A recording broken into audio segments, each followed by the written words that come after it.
galera, sejam bem-vindos ao Juventude Inteligente. Hoje muitas coisas para falar, para a gente bater um papo cabeça. Eu tenho certeza que Deus vai abençoar a sua vida, porque a palavra de Deus não volta para ela vazia, não é verdade? Ela sempre nos abençoa, sempre nos edifica, sempre transforma a nossa mente e o nosso coração. Em Mateus, no capítulo 1, versículo 18, vai contar uma história muito interessante que vai envolver três personagens históricos, personagens bíblicos, de teu conhecimento e do meu conhecimento também. Uma família muito conhecida, que o marido era José, a esposa era Maria e o filho, aquele que nos salvou, Jesus Cristo. No capítulo 1, versículo 18 de Mateus, vai contar uma história em que o sinal profético estava acontecendo ali na vida daquela família. Mas 700 anos atrás, Isaías profetizou que Deus iria fazer um sinal, e esse sinal seria miraculoso, onde uma virgem ficaria grávida e daria à luz a uma criança chamada Emanuel, que é Deus entre nós, é Deus conosco. 700 anos depois, isso acontece na família de Jesus, né? E o texto diz que Maria engravidou do Espírito Santo, mas José ficou muito em dúvida naquilo, porque eles estavam noivos, eles não estavam casados ainda, ela estava separada para ele e ele para ela, e de repente ela chega com uma notícia não muito agradável aos olhos humanos, dizendo, olha só, eu estou grávida, né? Mas o filho não era de José. E na cabeça de José, imagina, né? Você está namorando, está noivo de uma pessoa e de repente aquela pessoa chega para você e diz, olha, eu estou grávida, né? E o filho não é seu. Então, se o filho não é meu, é meu filho de quem, né? Quem é o pai da criança, se não sou eu? E José fica ali meio que em dúvida do caráter de Maria. Será que Maria foi infiel a mim? Será que Maria me traiu? Se ela me traiu com quem?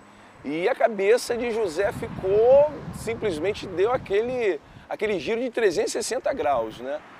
Mas, na realidade, o que estava acontecendo na casa de José era um sinal de um início de uma redenção para toda a humanidade.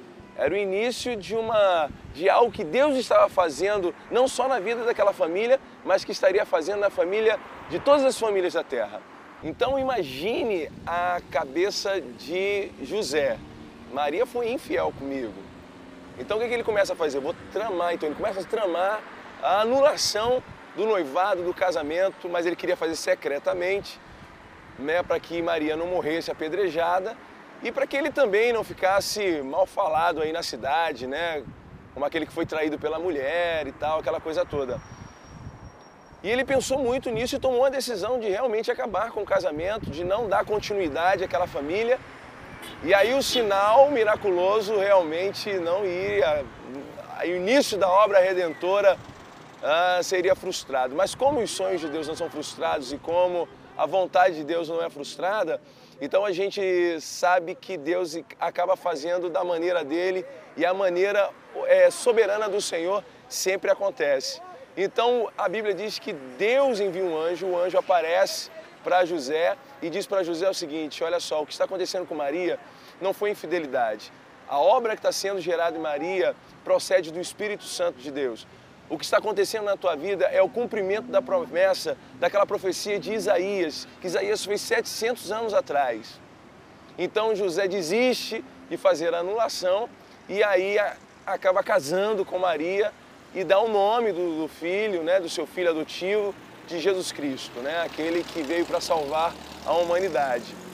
Mas por que José não acreditou a priori que era o cumprimento daquele sinal, da promessa, daquela profecia, e em vez de ele celebrar que realmente o milagre estava acontecendo na casa dele, pelo contrário, ele começa a ter dúvidas, incertezas de que realmente ou aquilo era um milagre ou aquilo realmente era algo que faltava no caráter de Maria, aquilo era uma infidelidade.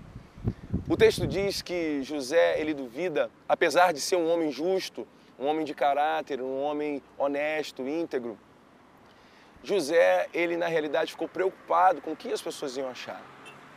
Geralmente um milagre, né, que são os absurdos de Deus, que na maioria das vezes nós damos não o nome de absurdo, mas nós damos o nome de milagre. Muitas vezes esses milagres acontecem na nossa vida e que são algo de Deus que acontece que não tem explicação, mas são sinais de redenção que acontecem na nossa casa, por mais absurdo que aconteça. E muitas vezes nós não conseguimos enxergar porque os nossos olhos estão em nós mesmos. Os nossos olhos, de forma egoísta, está muito preocupado naquilo que as pessoas vão achar, naquilo que as pessoas vão falar, naquilo que as pessoas...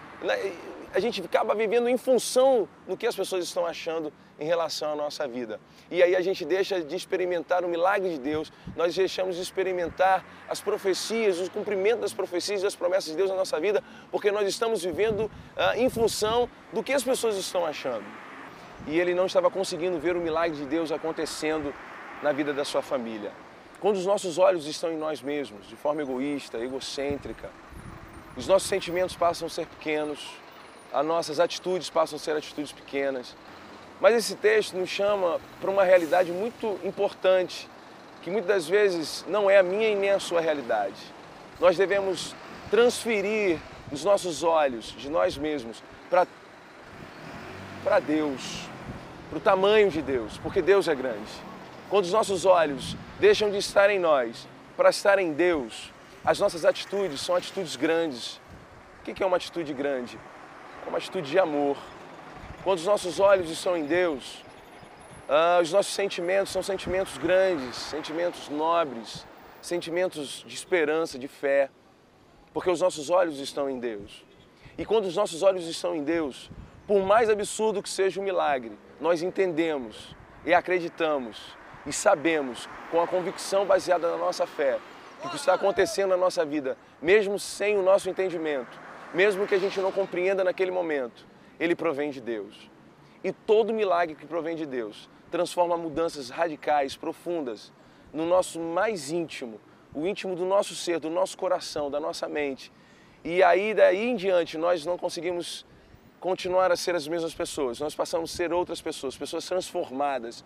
Então, eu gostaria de desafiar a você, através dessa mensagem, você que está em casa vendo esse DVD, você que está na internet vendo essa mensagem, tira os olhos de você mesmo, tira os olhos de você e leva os seus olhos para Deus, crava os seus olhos em Deus, crava os seus olhos na cruz, aonde está a nossa vitória, aonde está a nossa redenção, aonde está a nossa transformação de vida. Não coloque os seus olhos nas pessoas, no que elas acham, no que elas vão pensar, mas coloque os seus olhos em Deus. José era justo, José era íntegro, José era um homem de palavra, mas faltava algo no caráter de José: fé. Talvez é isso que esteja faltando no seu caráter. Talvez você seja uma pessoa verdadeira, íntegra, honesta, justa, mas está faltando no seu caráter fé.